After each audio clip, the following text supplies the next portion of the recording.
Hi friends, welcome back to your channel vlogs of Kundana Srinivas. మా పాపనైతే నిన్న క్లాసికల్ డాన్స్లో జాయిన్ చేశానండి.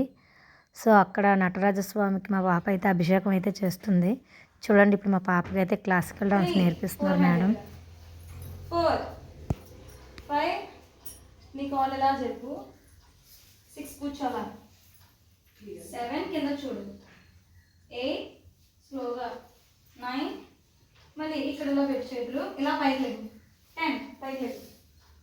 మళ్ళీ 11 12 13 నీ రైట్ లెగ్ ఉందా, రైట్ లెగ్ బ్యాక్ పెట్టు. అలా నీ హ్యాండ్స్ కూడా వెళ్ళిపో. 14 అంతే. ఓకేనా? మళ్ళీ చెప్తాను చెప్పు. బెండ్ అవ్వండి, హ్యాండ్స్ స్ట్రైట్ పెట్టండి. Ready 1 2 3 start. తా తై తా తై తా తై తా తై తా తై తా తై తా తై తా తై తా తై తా తై తా తై తా తై తా తై. కింద చూడకూడదు, పైకి చూడమని చెప్పాను నీకు. ఎందుకు? దిస్ తై దిస్ తై దిస్ తై దిస్ తై దిస్ తై దిస్ తై దిస్ తై దిస్ తై దిస్ తై దిస్ తై దిస్ తై దిస్ తై తై దిస్ తై తై దిస్ తై తై దిస్ తై తై దిస్ తై తై దిస్ తై దిస్ తై తై తై దిస్ తై తై తై దిస్ తై తై తై దిస్ తై తై తై దిస్ తై తై తై దిస్ తై తై తై దిస్ తై తై తై. బస్ తై తా తై తా తై తా తై తా తై తా తై తా తై తా తై తా తై. బ్యాక్ దిస్ తై దిస్ తై దిస్ తై బాడీ తై దిస్ తై తై. బెండ్, ఫుల్ బెండ్ అవ్వాలి. నెక్స్ట్ తా తై తా తై తా తై తా తై తా తై తా తై తా తై. తై తా తై ముందుకెట్టు, వెనక్కి ఇక్కడికి ముందుకెట్టు. తై తా తై తా తై తా తై తా తై తా తై తా తై. దిస్ తై తా తై దిస్ తై తా తై దిస్ తై తా తై దిస్ తై తా తై దిస్ తై తా తై. దిస్ తై తా తై దిస్ తై తా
చూసారు కదా, మళ్ళీ మా పిల్లలందరూ కూర్చోబెట్టి మళ్ళీ మా పాపకి అయితే నేర్పించారు. 8 9 చూడండి ఫ్రెండ్స్, ఈ వీడియో కనుక మీకు నచ్చితే లైక్ చేయండి, షేర్ చేయండి, కామెంట్ చేయండి, సబ్స్క్రైబ్ చేసుకోండి ఫ్రెండ్స్. మళ్ళీ సరికొత్త వీడియోతో మీ ముందుకు వచ్చేస్తాను. Bye bye.